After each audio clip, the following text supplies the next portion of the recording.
እኔ ኦርቶዶክስ ነኝ። ነገር ግን የኔ ኦርቶዶክስነት እኔ ማቆ ኦርቶዶክስ እውነት ለማውራት እኔ ከኢየሱስ ውጭ ማቆ ነገር የለም ብዬ ባወራ እርግጠኛው ነኝ።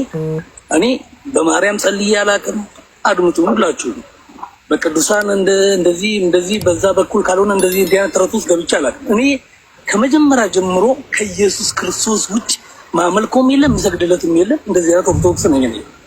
ግዴታ በቅዱሳን ምልጃ ትድናለህ፣ ሰው ከሞተ በኋላ ንስሐ ያገኛል። እንዲህ አይነት ተረት ውስጥ ምገባ አይደለም። ግን ልጠይቅ ከዚህ ጋር ሳሚሻ መልካም ይህን ምትል ከሆነ እንዴት ኦርቶዶክስነትን ይቀበሉታል? እስቲ ንገረኝ። ምን በቤተክርስቲያናችን እኔ አሁን ከቤተክርስቲያን ከራኩኝ ድሮ በድቁና አገልግያለሁ። ነገር ግን ቤተክርስቲያናችን ምን መሰለህ ከፍተኛ ደንቀራ የመጣው ማህበረ ቅዱሳን የሚባል ቡድን አለ። ልብ ብለህ አድምጠኝ።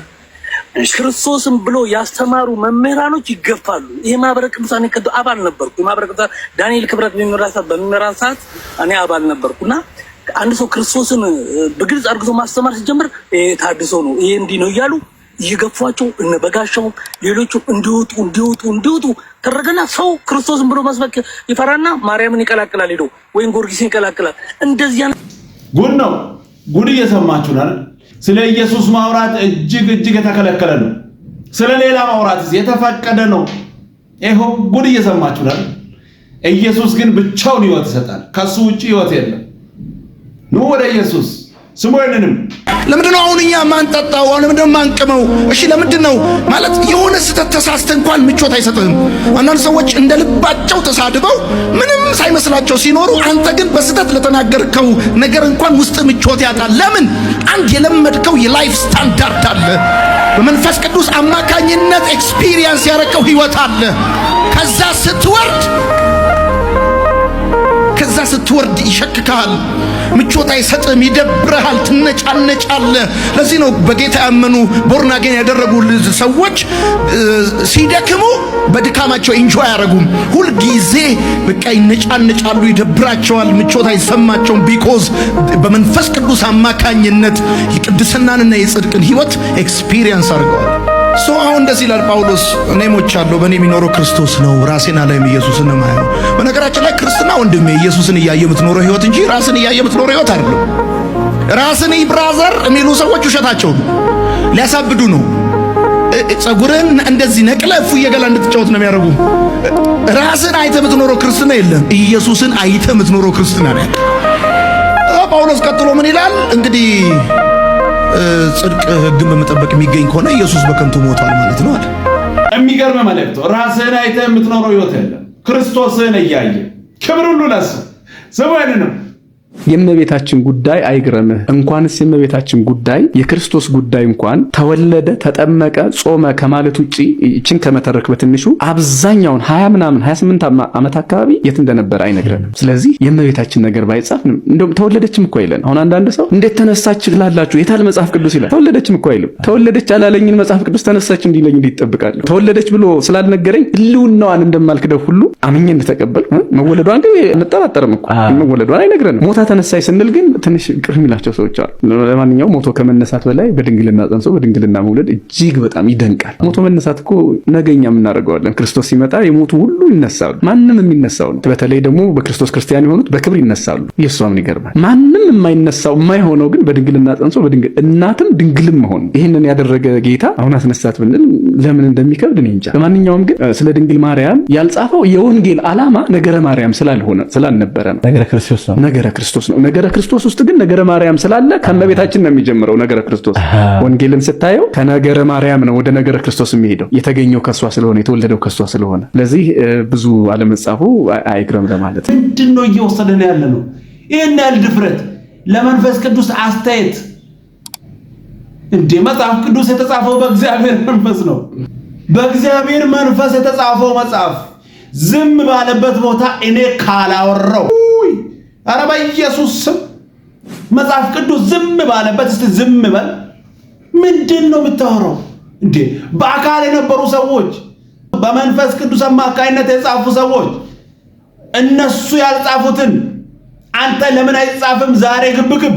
አረ በኢየሱስ ስም መጽሐፍ ዝም ባለበት ዝም በል እኮ። የሚገርም እኮ ነው ለእግዚአብሔር አስተያየት መስጠት ለምን ያልሆነም ምንድነው? አንተ ለእግዚአብሔር አስተያየት ልሰጥ እንዴ? መንፈስ ቅዱስ ጥሎ ሄደኮ ከፊት እሱ አስተያየት እየሰጠ እስቲ የእግዚአብሔር መንፈስ ዝም ባለበት ዝም በል። አረ ምን ገርም ሰዎች ነን እኮ። በቃ የራሳችንን ሐሳብ ለማሳካት የምንፈልገውን ነገር ለማሳካት በቃ የእግዚአብሔርን መንፈስ ራሱ ጥለን አይሆንም። መጽሐፍ ቅዱስ ዝም ባለበት ዝም በል በቃ ደሳይ ዝም በል እንዴ። እኛ እኮ የተጻፈውን ተቀብለን ነው የምናወራው። የተጻፈው ደግሞ እሱን አንብበን እንድንኖር ነው እንጂ ጨምረን እንድንኖር አይደለም። አትጨምር። ኧረ በኢየሱስ ይሄ እኮ ከባድ ድፍረት እኮ ያልተጻፈውን ለመናገር ሽርጉድ የለም። መጽሐፍ ከምናገረው ውጪ የለም። ኧረ ወይ እግዚአብሔር ይቅር ይበላችሁ። በእውነት እግዚአብሔር ይቅር ይበላችሁ እንዴ። ለመንፈስ ቅዱስ አስተያየት ለእግዚአብሔር ቃል አስተያየት በኢየሱስ ስም እስቲ አንድ ዝም በልበሉ። ዝም በል በኢየሱስ ስም። ክብር ለኢየሱስ ብቻ ይሁን። ሕይወት ኢየሱስ ነው። ያልተጻፈውን አታንብቡ። ስሙ ያንን ሰማይ ላይ እኮ ቪዲዮ አለ። ያንተ ቪዲዮ ይተላለፋል እኮ ላይቭ ስተኛ ስትሰራ ስተኛ ስትበላ ስትሰራ። አረ ይሄ ሰውዬ አይጸልይም እንደ ይላል መላእክቶቹ ይሄ ሰውዬ እኮ እንስሳ ነው እንደ ዝም ብሎ ሰርቶ መብላት ብቻ እግዚአብሔር አያውቅም እንደ ይላሉ። እዛ ስክሪን ላይ የሚቆጣጠር የእያንዳንዳችሁ መላእክቶች ይነጋገራሉ። አረ እባክህ ይሄን የምጠብቀው ሰውዬ እኮ ምን ፈቅ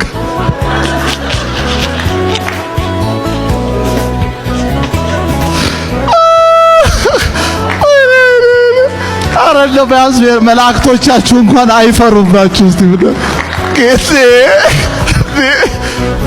ቢያንስ 10 ደቂቃ እንኳን ወርወሩ እንጂ እንደ ጀምሯል ይበሉ እንጂ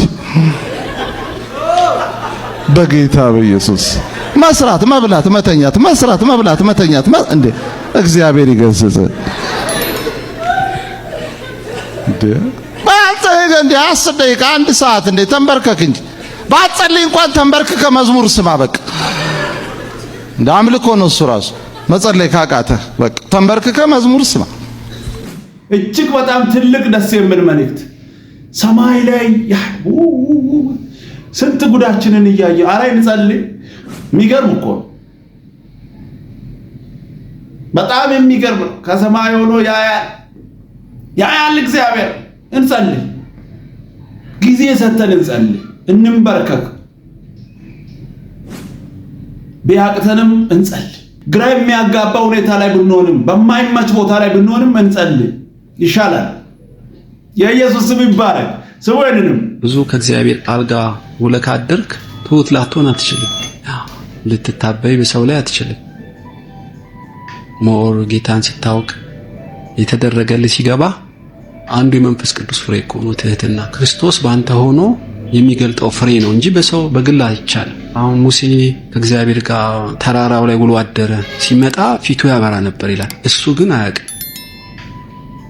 የሚገርምህ ውለህ ስታድር አንድ የሚበራ ነገር ሁሌ ይከሰታል።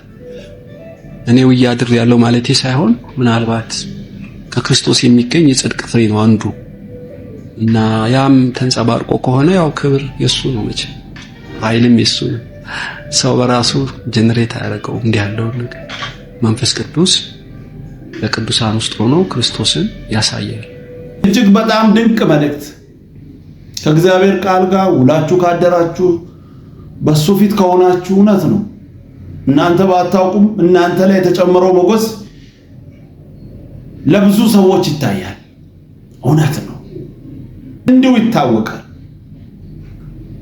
ሌጣ ሆናችሁ አትኖሩ፣ ሞገስ አልባ ሆናችሁ አትኖሩ። ይሄ ግልጽ ነው። ክብር ሁሉ ለኢየሱስ ይሁን። የኢየሱስ ስም የተባረከ ይሁን። ለዛሬ የነበሩ ቪዲዮዎች እነዚህ ነበሩ። ቀጣይ በሌላ እንገናኛለን። ሰብስክራይብ፣ ሼር፣ ላይክ ማድረጋችሁን እንዳትረሱ። ለብዙ ሰው እንዲደርስ ሼር አድርጉ። እወዳችኋለሁ። ተባረኩ።